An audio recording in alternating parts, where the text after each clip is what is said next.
வணக்கம். ஒரு விஷயம் சொல்றேன், யோசிச்சு பாருங்களேன். உங்களுடைய பெரிய பெரிய கனவுகள பத்தி மத்தவங்க கிட்ட பெருமையா பேசிட்டே இருக்கிறது, நிஜத்துல உங்க வெற்றிக்கு ஒரு தடையா மாறலாம்னு சொன்னா நம்புவீங்களா? வாங்க, அமைதியா வேலை செய்யறதுல எவ்ளோ பெரிய சக்தி இருக்குன்னு ஒரு சூப்பரான கதை மூலியமா தெரிஞ்சுக்கலாம். இந்த ஒரு முக்கியமான கேள்வியோட ஆரம்பிக்கலாம். நம்ம லட்சியங்கள பத்தி மத்தவங்க கிட்ட சொல்றது நமக்கு உதவுமா இல்ல நம்மள பின்னாடி இழுக்குமா? வாங்க, அகிலன்னு ஒரு இளைஞனோட கதை மூலமா இதுக்கான பதில தேடலாம். முதல்ல நம்ம கதையோட ஹீரோ அகிலனை பத்தி பார்ப்போம். அகிலன் ரொம்ப திறமையானவன் தான். ஆனா அவனுக்கு ஒரு பெரிய பிரச்சனை இருந்துட்டே இருந்துச்சு. அவன் தொடங்குற எந்த வேலையுமே முழுசா முடிய மாட்டேங்குது. அகிலனோட பழக்கம் என்ன தெரியுமா? ஒரு வேலையை ஆரம்பிக்கிறதுக்கு முன்னாடியே ஊர்ல இருக்கிற எல்லார்கிட்டயும் அதை பத்தி ரொம்ப பெருமையா சொல்லிடுவான். அவனோட பெரிய பெரிய திட்டங்களை கேட்டுட்டு எல்லோரும் அவனை பாராட்டுவாங்க. இந்த ஆரம்பகட்ட புகழ்ச்சி அவனுக்கு ரொம்ப பிடிக்கும். ஆனா பாருங்க, அந்த புகழ்ச்சி தான் அவனுக்கு வினையா மாறிடுச்சு. மக்கள் பாராட்ட அவனுக்குள்ள அந்த வேலையை முடிச்சிட்ட மாதிரியே ஒரு ஃபீல், ஒரு போலி திருப்தி வந்துடுச்சு. இதனால என்னாச்சு? உண்மையா உழைக்கணுங்கிற அந்த ஒரு உந்துதல் இருக்குல்ல, அது கொஞ்சம் கொஞ்சமா குறைஞ்சு வேலையில ஒரு அசால்ட்டுத்தனம் வந்துருச்சு. இப்படியே போயிட்டு இருந்த சமயத்துல தான் அகிலனோட வாழ்க்கையில ஒரு திருப்பு முனை வந்துச்சு. ஒரு புத்திசாலியான பெரியவர் அவனுக்கு வாழ்க்கையோட ஒரு முக்கியமான பாடத்தை கத்துக் கொடுத்தாரு.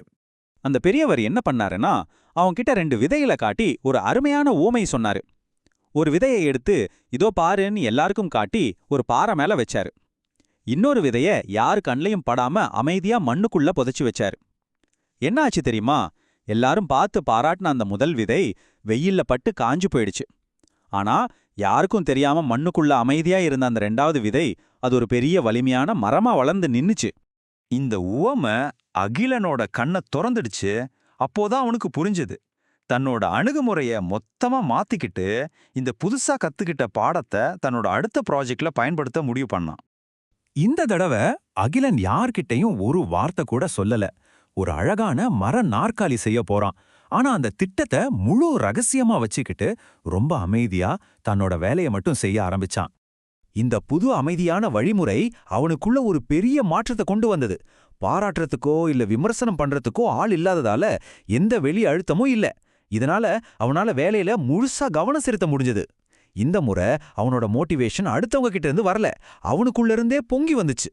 சரி, அகிலனோட கதையிலிருந்து கத்துக்கிட்டத இப்ப கொஞ்சம் உளவியல் ரீதியா பார்க்கலாமா?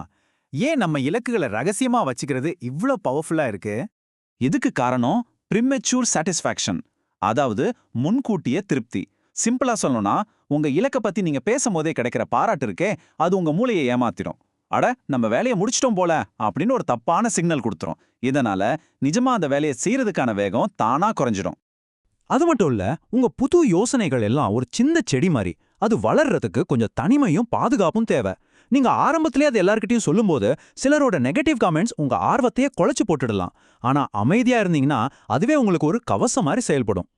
ஆக, இந்த முழு கதையோட மையக் கருத்தும் நம்மள ஒரு முக்கியமான கொள்கைக்கு கூட்டிட்டு போகுது. இத நல்லா ஞாபகம் வச்சுக்கோங்க. உங்க திட்டங்களை பத்தின அறிவிப்புகளை விட நீங்க செஞ்சு முடிச்ச வேலை தான் சத்தமா பேசும். உங்க கவனம் அறிவிப்புல இல்ல, வேலைய முடிக்கிறதுல தான் இருக்கணும். ஏன்னா செஞ்சு முடிக்கப்பட்ட ஒரு வேலை தனக்காகத்தானே பேசும். கடைசியா அந்த பெரியவரு சொல்லத நம்ம மனசுல வச்சுக்கலாம். நம்ம உழைப்பும் முயற்சியும் ஒரு மரம் மாதிரி வளரட்டும். அது நல்லா பெருசா வலிமையா வளர்ந்து நின்னதுக்கு அப்புறம் நீங்க ஒரு வார்த்தை கூட பேச வேண்டாம். அதோட நிழலும் அது கொடுக்கிற பழங்களுமே உங்க வெற்றியை இந்த உலகத்துக்கு சொல்லும். சோ இனிமே உங்க செயல்கள் மட்டும் பேசட்டும்.